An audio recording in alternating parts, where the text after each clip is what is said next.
প্রতিষ্ঠা ছাড়া দেশে স্থায়ী শান্তি এবং জনগণের সার্বিক মুক্তি আসতে পারে না।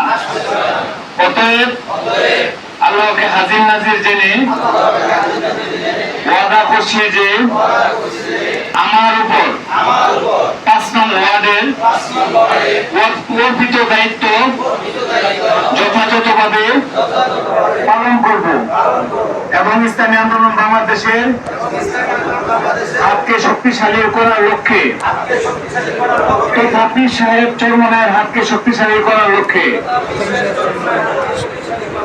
আমার সর্বোচ্চ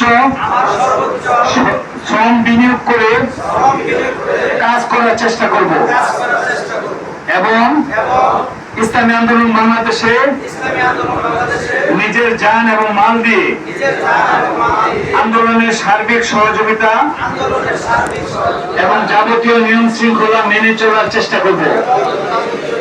সংগঠনের আনুগত্য পুরোপুরিভাবে অনুসরণ করব। আল্লাহ তাআলা আমাকে এই ওয়াদা পালনের তৌফিক দান করুন। আমিন।